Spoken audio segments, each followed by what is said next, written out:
What's up, my peeps? Been a little under the weather, but we gotta get into it because it's been a lot going on in the hip hop world with the whole Eminem thing is trending heavy. Everybody's talking about it, so I gotta throw my 2 cents out there. Um, I'm gonna approach this in a way to talk about legacy. Okay. The legacy with Eminem, and I'm gonna throw some Jay-Z in there too because I think what we're seeing with these two guys today is some things that are kind of similar. Okay, now with Eminem, he has this back and forth going with MGK. All right, Eminem is known in the hip hop community as arguably the best lyricist of all time, arguably the best battle rapper of all time. So when you have those two things being put forth with your name, when people mention your name as a rapper and what are you known as in this field, and you're known as being the best with lyrics and being the best, one of the best battle MCs, a lot is way heavy on your words and the overall song. So when you have an artist like MGK, who you're not expecting much from, when you think of MGK, you're not thinking arguably the greatest lyricist of all time. You're not thinking arguably the greatest battle rapper of all time. You're thinking of a guy who had a little spark, with his song Wild Boy. That's far as I can go with MGK. You have to be like a serious MGK fan to, really know what his contribution is to the culture. So I couldn't tell you. I'm not gonna sit here and say he hasn't done shit for rap because I'm not really well versed on this guy. Okay, other than Wild Boy, and he signed with Bad Boy. But I do like the song that he made going at M. All right, and what goes into that, like, what I notice with people and their opinions nowadays is a lot goes into an opinion now. That's why I brought up the fact that, we look at M as arguably the greatest lyricist and arguably the greatest battle rapper. So you got that going into your opinion, along with other things.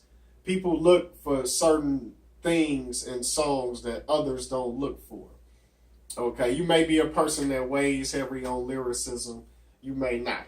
You might be a person that weighs heavy on flows. You may not. Okay, so us as fans, we are real particular about songs. Okay, now some artists, when they're in their prime, they can get away with a lot of things. They have a lot of room for error. When you're looking at an artist that's past their prime, they have small room for error, okay? It's only so much they could do to lose a lot of people. And what I mean by this is when you see a release from Jay-Z and Eminem, you're going to see a lot of mixed reviews, okay? It's going to be 50-50 pretty much.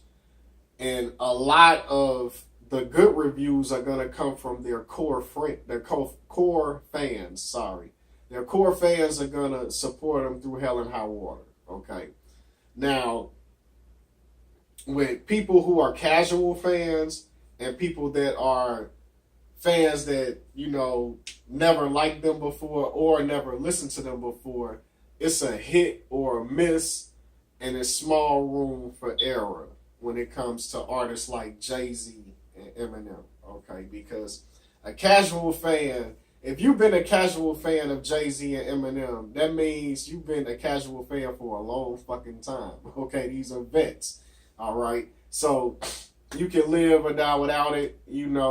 Maybe Jay-Z made an album that was decent to you, so you're going to give this a shot hoping that it'll be a decent album. There are a few songs that he made that you love, but it's a lot of shit that you can do without with Jay-Z. So you're just a casual fan, but you've been in that position for years. So he has little room for error with you. All right. Now, a person that never, a young person that really never fuck with Jay-Z, and they know about him, but they never really fuck with his music like that. They really don't know anything about his music. And they hear a new single from Jay-Z, and they listening to the song, and they ask, who is this guy? And people are telling them that this guy's a legend, this and that, blah, blah, blah. They're like, well, I don't like that shit. Or they might like it. You gotta excuse me, I'm still fighting this cold right now. So, bottom line, they got small room for error. Artists in their prime, you take a Drake, this is a guy in his prime, okay? Drake has a lot of room for error. And he just proved that with the Pusha T situation. You had a lot of people waiting on him to respond to Pusha T, but he never did, okay? Now, in today's climate, people will look at that as an L, and they'll X you out for the smallest reasons nowadays in hip-hop, okay? I made a video before about the evolution of battle rapping.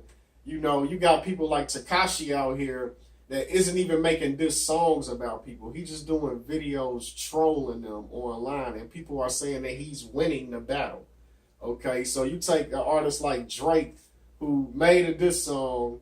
This guy made a bigger diss song, okay? More impactful diss song, Pusha T did, and he didn't even respond to it.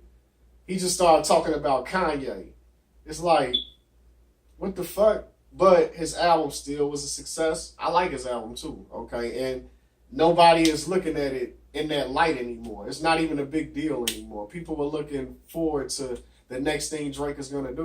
He just made up with Meek Mill in Boston at a concert, and you know, people are talking about all of that shit. They're not really talking about that battle anymore.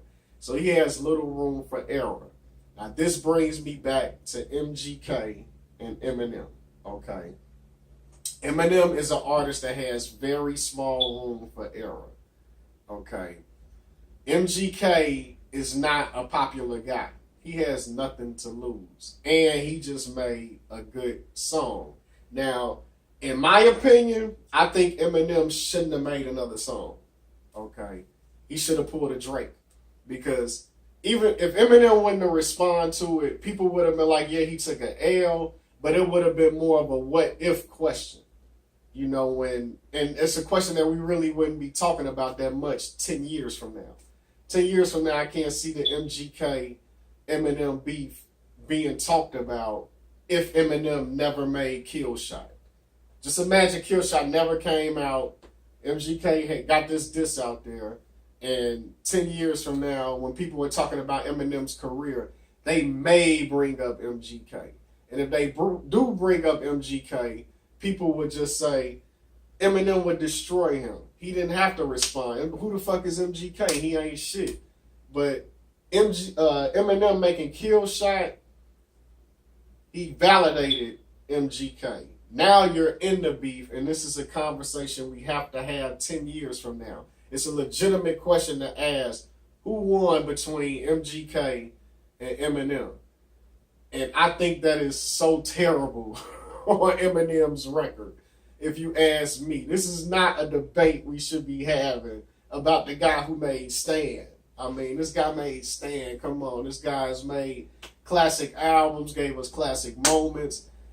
You could say, you know, I know it's a thing about Eminem not having content. Joe Budden said that, and I watched that whole interview. It's a lot of things I disagree with Joe Budden's in his rant on his podcast, but there are some things that I could see being true. Some of the personal things that Joe was mentioning, I can't say if it's true or false. I can only say that I can see that being true.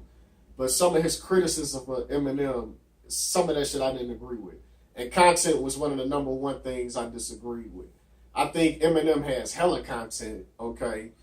The thing is the songs that he makes don't really resonate with people in the hood and shit like that, okay? Eminem is a guy from the trailer parks, okay? And he's making music that inspires a totally different demographic. So when Joe comes out and says that yeah, it's gonna ring bells and make people say facts that are in the opposite demographic. If you're a kid growing up in the hood in Chicago, yeah, Eminem ain't really got no content to you because he ain't talking about what's going on in your hood. Okay, but when you look at the songs that Eminem do, like "Lose Yourself," when you look at the songs he do, like "Beautiful," "Beautiful" is about self love and not letting people get you down who talk shit about you. You're still a beautiful person. Ain't nobody bumping that shit in the hood, okay? But that shit resonates with a kid in the suburbs, okay, who is going through whatever they're going through internally.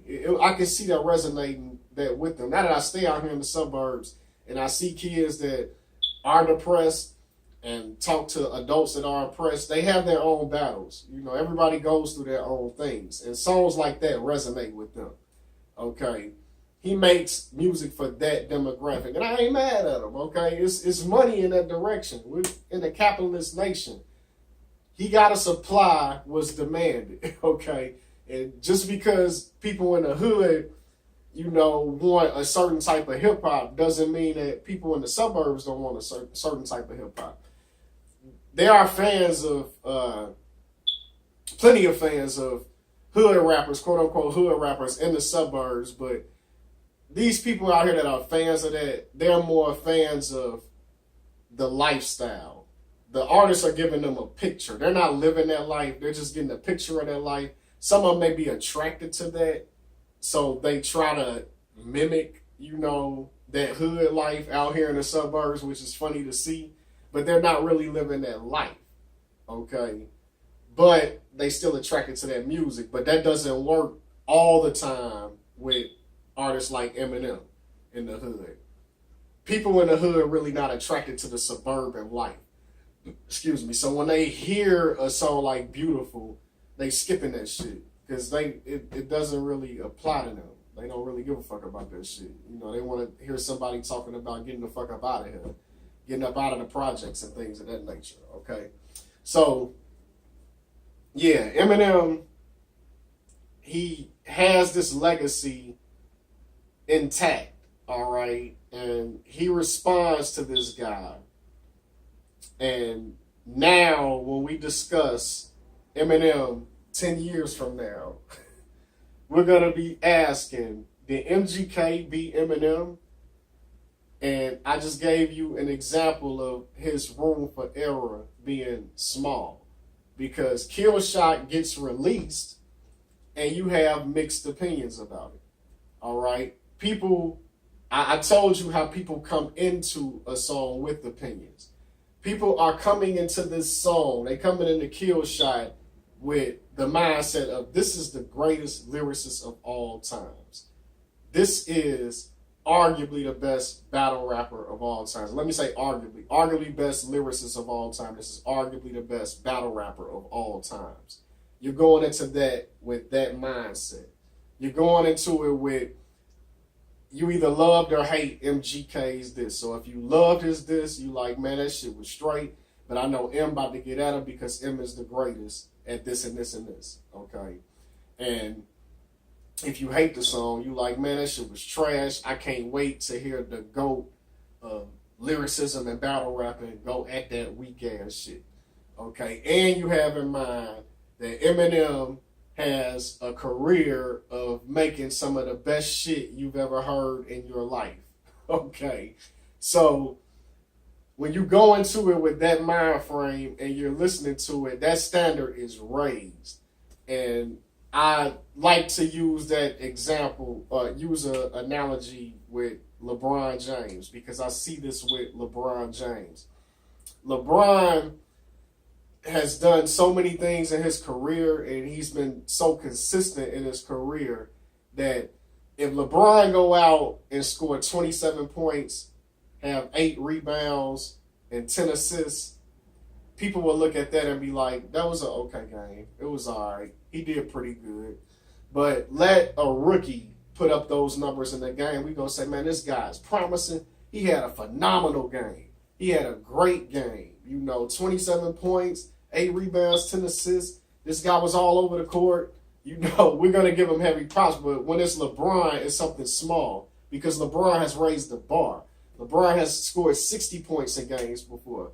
LeBron has had stretches of triple doubles. LeBron has won championships. He's labeled as the greatest basketball player of all times by a lot of people. A lot of people are saying this guy is better than Michael Jordan. So when you seeing that, when you have that all on your shoulders, and you come out and score 27 points, and 8 rebounds and 10 assists, it's like, how the fuck you the greatest when you doing that? But in the big picture, that's a good ass game. Okay, it's a good game, but you're expecting more from this guy. That's how we look at M. When M drops something that is good, it's okay. All right, by his standards, it's okay. If he drops something phenomenal, it was dope. That's a dope verse, dope song, dope album. Okay, that's how we look at this shit now. And this is just my opinion, but how I look at this is we all should be great in battles on bars. And if you're a fan of lyrics and you're listening to the lyrics to MGK's song and you're listening to the lyrics of Eminem's song, I'm sorry, like Eminem is way more lyrical than MGK on this song. We all know he's more lyrical in his career, but that's another subject. We're gonna talk about the song. There are better bars in Kill Shot than it is in Rap Devil. But since those good bars that were in Kill Shot came from Eminem, it's like, man, or it's whack. Now, if this was fucking Lil Pump who came out with this Kill Shot song, people be like, I didn't know fucking Lil Pump had it in him. I didn't know that dude can rap like that. We will be amazed, okay, because our expectations for Lil Pump is low. All right, we didn't set the bar low for him. People don't even look at him as a lyricist. People don't look at Lil Pump as a guy that's going to give you dope punchlines. But if he came with that, we would be like, oh my fucking God, this guy, I didn't know he could rap like that. But when it comes from M, a guy that's known for this, it's like, he can do better than that. And to me, Kill Shot is a better song than the MGK diss. So I would give M the W. But overall, the song Kill Shot, that's like a 35 point, 10 rebound, 11 assist game from LeBron. It's a good game, okay, but LeBron has had better. It's a good song, but Eminem has had better. But in the context of this battle, I think Eminem got him, okay? But people are going to put so much on Eminem, what he brings to the table, his history, and they're going to look at that song through a different lens, and it's not going to be something that they really give a fuck about. They're not going to judge it fairly. You know, it's like, it's all right. Or they say it's pretty good. Or they'll say, I've seen one of my guys said that it was good, but he didn't destroy MGK. And when you have mixed opinions like this, okay, this is going to be something that's debated. If it was just the majority rules, everybody was like, hey, he fucking killed Eminem. He killed MGK. If the consensus was on that he clearly won, then this wouldn't really be something that we'll talk about 10 years from now either. You know, it will be like a side note. It will be mentioned like, remember when MGK came to Eminem with that song? That song was cool, but Eminem fucking destroyed his ass after that. It ain't gonna be like that. It's gonna be like, you remember that MGK disc that Eminem came out with? That shit was garbage. And you gotta take into consideration the people that Eminem has battled. And the list don't look too good. Now, let me get to Jay. Jay has submitted himself as the greatest of all time overall, pretty much to me. Like Eminem is, I don't think people look at Eminem overall as the best. They like break him into categories. There are some that will say he's the best of all times, but most of the shit I hear about him is that M is the greatest lyricist or the best battle rapper. Or, you know, he has one of the best flows. They go into categories with M. That's what I see, all right. With Jay, it's always the complete package. There are people that don't like him, but people that call him the best, they call him the best because they say there's nothing that Jay can't do. Jay can do it all, okay? I think Jay is very calculated, and especially with the state he's in with his career now. But he's not, you know, exempt from the type of criticism that M gets, okay?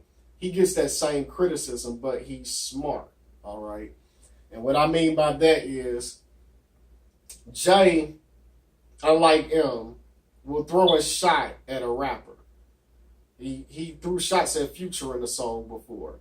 And when he throws those shots at a rapper, when he has an interview and somebody asks him to explain the bar when you mention Future's name, he would say, oh, it was just rap.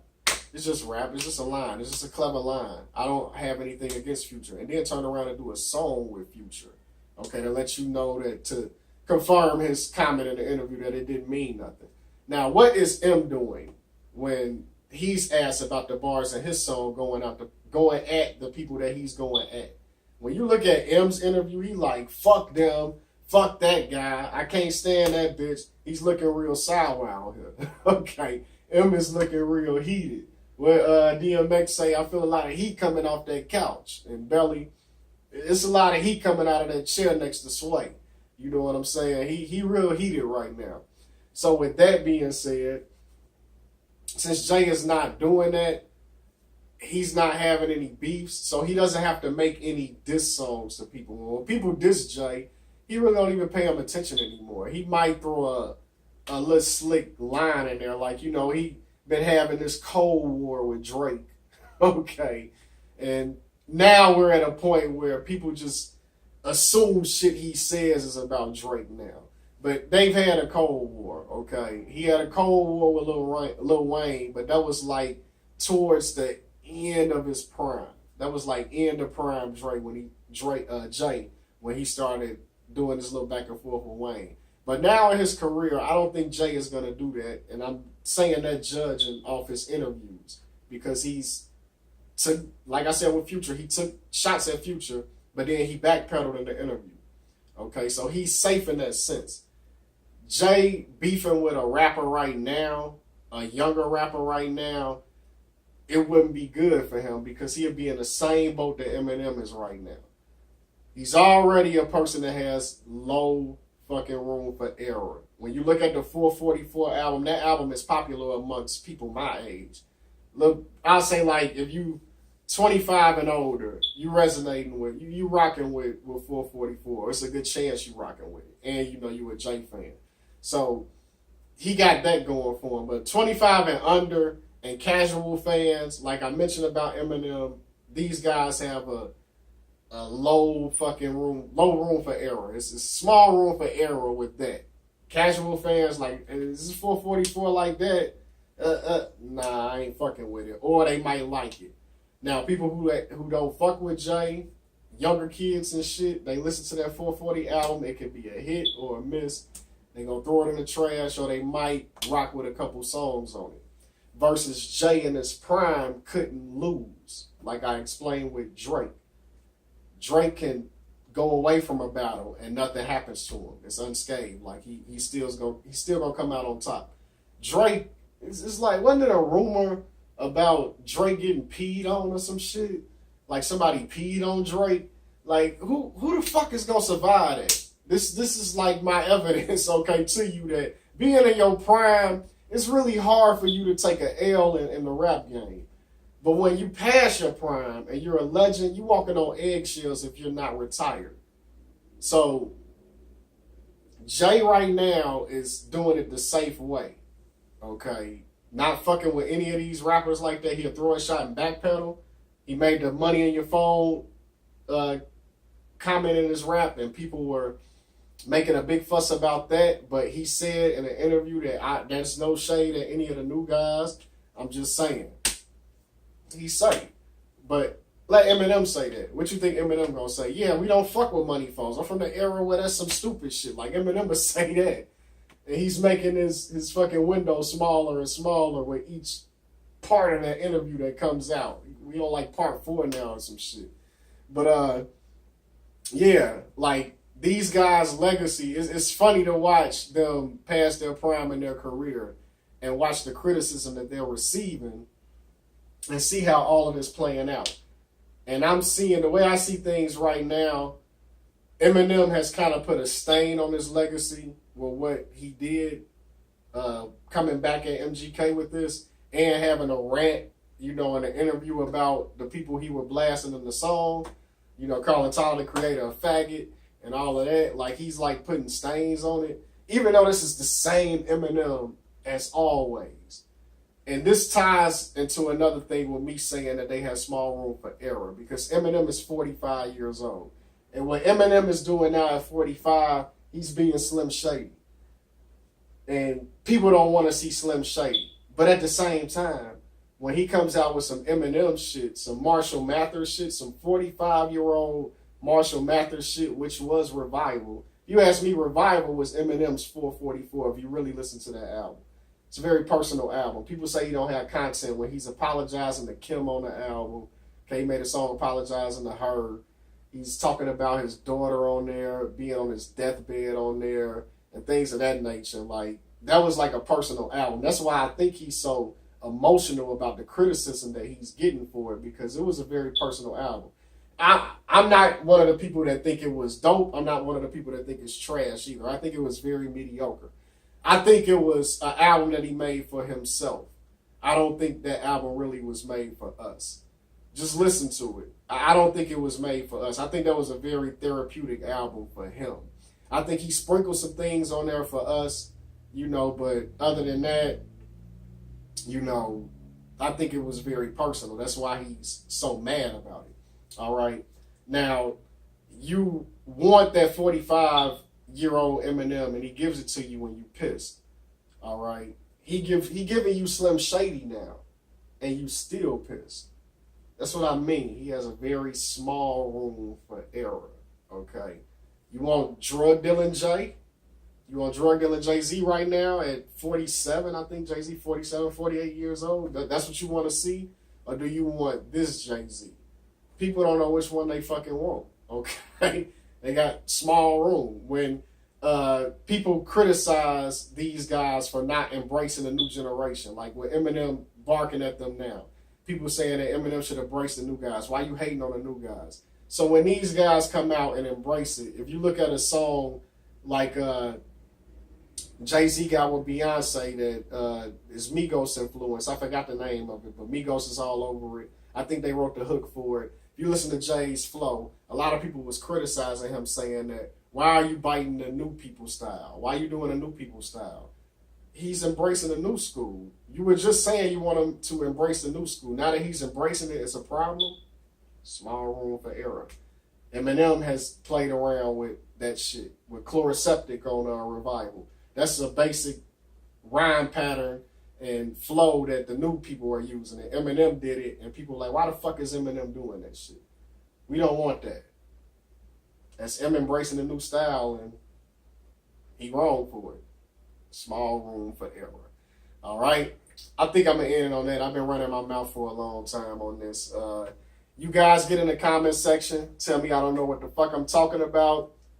You can get in there and agree with me and, say something to make me expand my mind more on this subject. You guys have a good weekend. Peace.